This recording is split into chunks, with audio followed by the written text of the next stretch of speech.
There's no advertising or sponsorship on this show, but if you enjoy listening to it and would like to show your support by, say, buying me a coffee, please head on over to 5minutebiographies.com/coffee to see how. Welcome to Season 10 of the 5 Minute Biographies podcast. Here is your host, Wayne Armstrong. Hi guys, welcome to the 5 Minute Biographies podcast, Season 10, Episode 3, Lauren Bacall. Lauren Bacall is a name that any true film buff is familiar with, as she is one of the most famous women of the golden age of cinema.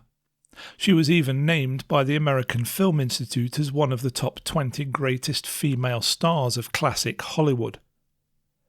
She was born to Jewish parents in the Bronx, New York City on the 16th of September 1924, although her name at birth was Betty Joan Persk.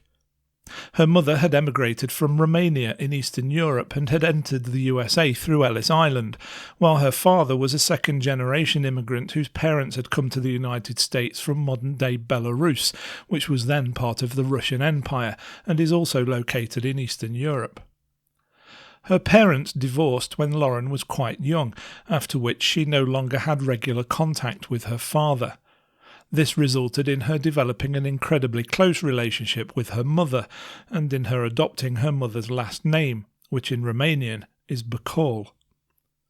Lauren Bacall started her career in 1941 at the age of about 16, when she began to attend classes at the American Academy of Dramatic Arts along with Kirk Douglas, who took the same classes, and with whom she would star in a jazz musical in 1950 called Young Man with a Horn. At the same time, she worked as an usher at the St James's Theatre and also took on some occasional modelling work, and it was this that would be the catalyst for her future career and ultimate rise to fame. She started acting in 1942, shortly after she had turned 17. Her iconic sultry look became one of her trademarks and was a big selling point when it came to landing film roles. While still a teenager, she even appeared on the cover of Harper's Bazaar and Vogue magazines. It is little wonder then that with her stunning looks gracing the covers of national magazines, that it would only be a matter of time before Hollywood started to take notice.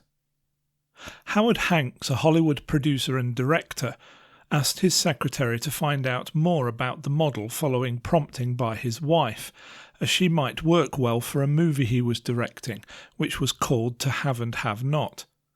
However, through a misunderstanding, the secretary didn't just find out more about Miss Bacall, but also sent her a ticket so she could come to Hollywood for a screen test and audition. This turn of fortune resulted in Hank signing her to a 7-year contract almost as soon as he met her, which was worth $100 per week. He also took personal charge of her career, which included changing her name to Lauren Bacall, as he thought that Lauren was a better screen name than Betty. He also got her to change the way she spoke, encouraging her to lower the pitch of her voice, for which she used the services of a voice coach. This resulted in future critics describing her voice as having a smoky, sexual growl, which became another one of her trademarks. Lauren Bacall's career started to take off in the 1940s after Warner Brothers decided to embark on an extensive marketing campaign for To Have and Have Not, with a view to establishing her as a Hollywood icon.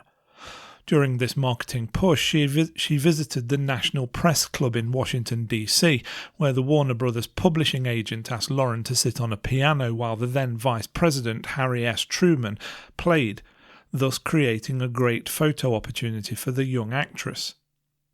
In 1946, Lauren Bacall starred in The Big Sleep, which co-starred Humphrey Bogart.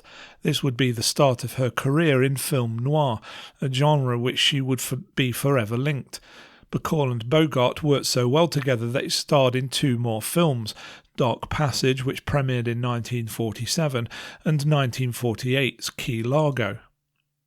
Lauren was a strong woman and even earned a reputation as being difficult, largely due to the fact that she would turn down opportunities due to scripts that she didn't find very interesting. However, she became one of the great leading ladies of the 1940s and 50s, and many of the films that she appeared in received very favourable reviews, and also included the first CinemaScope comedy in 1953 called How to Marry a Millionaire, which also starred Marilyn Monroe and Betty Grable, and was a box office smash. She also branched out into radio, joining with her co-star and now husband, Humphrey Bogart, in a radio series called Bold Adventure.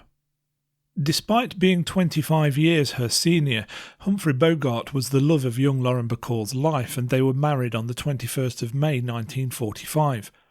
They remained married until Bogart's death in 1957. The couple had 2 children, a son called Stephen Humphrey Bogart, who was born on the 6th of January 1949, and a daughter called Leslie Howard Bogart, who was named after the actor Leslie Howard.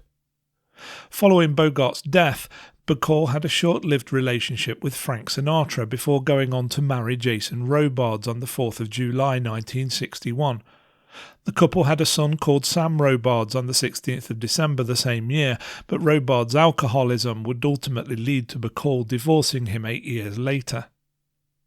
During the 1960s and 1970s, Lauren Bacall only appeared in a small number of films, due to also taking time to appear in Broadway productions such as Cactus Flower, Applause and Woman of the Year. But pretty much everything that starred Lauren Bacall at this time became an instant hit, including the likes of Sex and the Single Girl in 1964, Harper in 1966, and Murder on the Orient Express in 1974.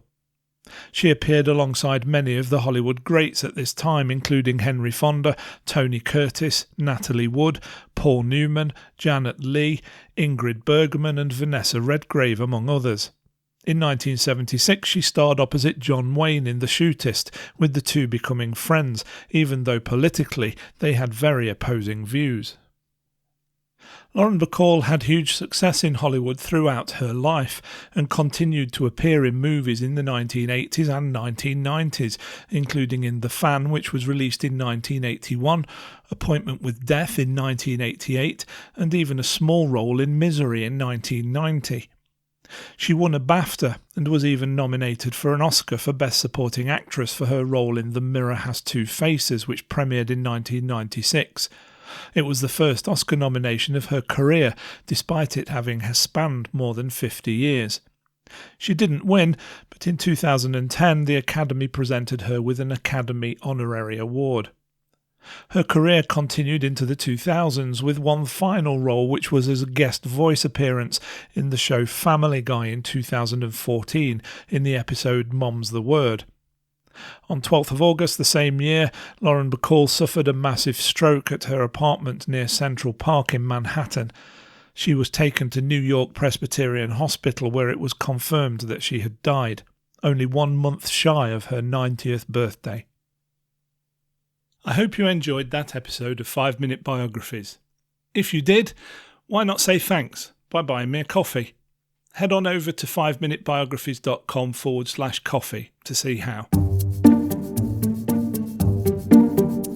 Thanks for listening to the 5 Minute Biographies podcast at www.5minutebiographies.com.